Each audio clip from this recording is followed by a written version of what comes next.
Welcome. This presentation is for students who are using E2020. This class is designed so a diligent and motivated student can finish all of the work in 60 hours. No materials are to leave the classroom. Folders and reading materials must not leave the room. If you are worried you may not finish your assignments in time and have internet access, you can do work outside the classroom. Please use either Internet Explorer or Mozilla Firefox. E2020 does not work well using Chrome. If you are accessing the classroom, or the E2020 outside of the classroom, tests and quizzes must still be completed from secure computers here at Harrison Center. You cannot do those at home.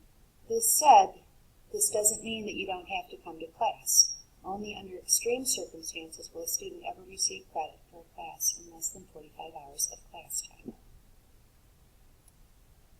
Even though most of your work will be done using Edgenuity, you will have at least one assignment that will have to be submitted to me for grading. Even when you submit papers using Google Docs, it is imperative that you include your full name, date, and hour at the top right corner of the page.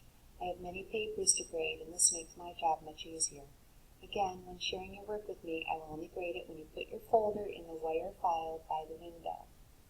When doing assignments, please be sure to always use complete sentences, correct grammar, and correct spelling. If you're in doubt, look it up. E2020 is designed for students who are responsible and able to handle the rigors of a more detailed syllabus. It is meant for students who are serious about learning. You have been allowed to use Edgenuity because your TABE scores show that you can handle it, and I believe that you are up to the challenge. As such, there are responsibilities that you have. Under no circumstances are cell phones to be plugged into computers. Cell phones are to be turned off and kept put away during class. You are allowed to use E2020 for your classwork only. E2020 lectures and reading material provide all the information you need to succeed in your class. You are not allowed to look up answers. You are not allowed to listen to music, watch YouTube videos, or any other unauthorized use of computers. If you choose to do any of these, there are several consequences. The first is that I will issue an LOR. If you choose to continue to disobey rules, I reserve the right to remove you from E2020 and place you in the traditional classroom. You will forfeit the time that you spent on E2020, and you will start all over again. E2020 does not work well with Google Chrome. To avoid problems, please use either Internet Explorer or Mozilla Firefox when accessing Edgenuity. You must take notes for your E2020 class. Even though e-notes are allowed, I do not recommend them. You may use Google Docs for notes. However, science has shown that students who take handwritten notes retain more and do better on tests. Notes are not just copying down bullet points from lectures. Taking notes means that you write down important parts of those lectures. The bullet points are meant to be used as headings for the more detailed information that you should write down. E2020 covers a lot of material and is impossible for anyone to remember all of the information. This is a great chance to practice good note-taking skills. You will find out that you will have to take notes your entire life.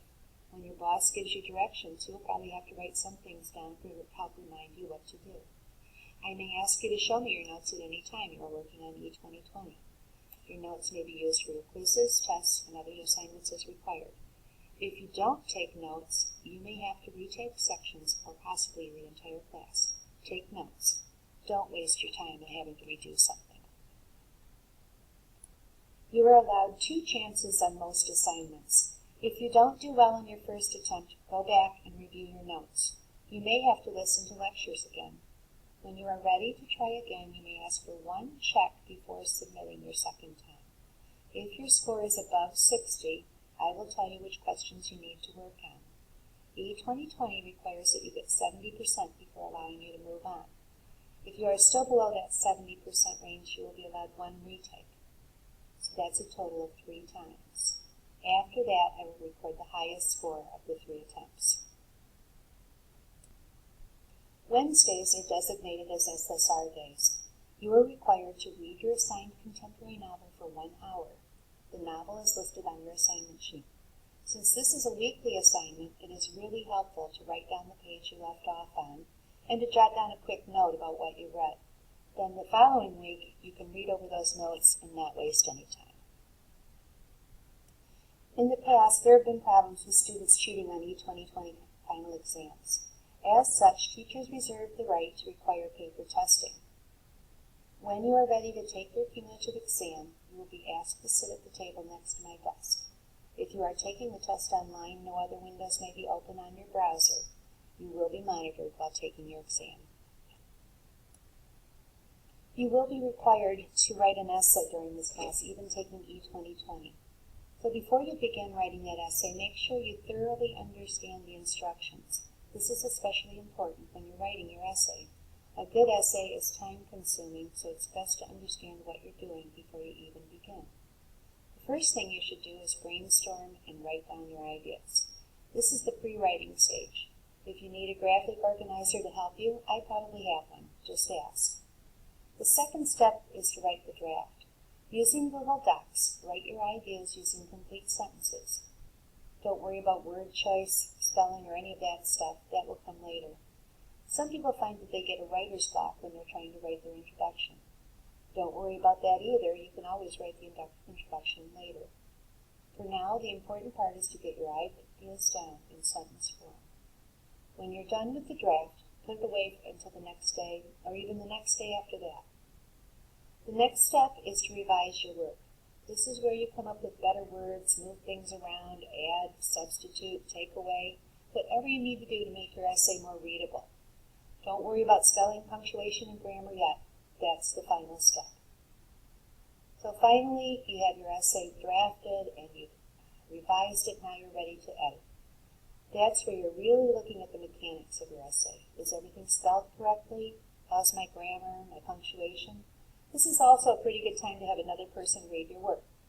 Have them look at the content of your paper, then spelling, grammar, punctuation, etc. Constructive criticism can be really helpful.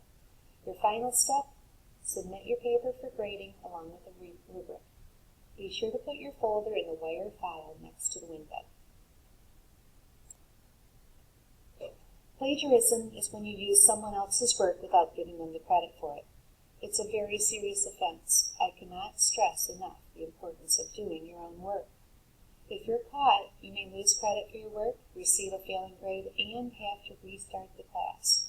As a teacher with many years of college behind me, it's very easy to spot plagiarism. People with a high school vocabulary do not write like college professors, so don't do it. Would you want someone taking credit for work that you've done? When in doubt, my Weebly has a plagiarism checker on the home page, if you want to check your work. I also use a professional checker when an assignment seems questionable. The best way to avoid plagiarism is to read the material more than once, even if you need to. Then rewrite what you learned in your own words. If you must copy someone's work, and I really, really, really discourage it, then you must give them the credit for using it by using proper citations. In this class, we use MLA formatting. There are texts and other materials available to help you with this. So if you insist on using someone else's work, give them the credit and see me for details on how to do it. Do not waste your time looking things up on the internet. First, what you find is frequently wrong, and I can often tell when you've done it. Secondly, it takes much longer to do this than to just read the material and do the rest of your work. Okay, enough said. Good luck with this class. You will be successful as long as you work hard. I will help you in any way that I can. Talk to me if you have any problems or concerns.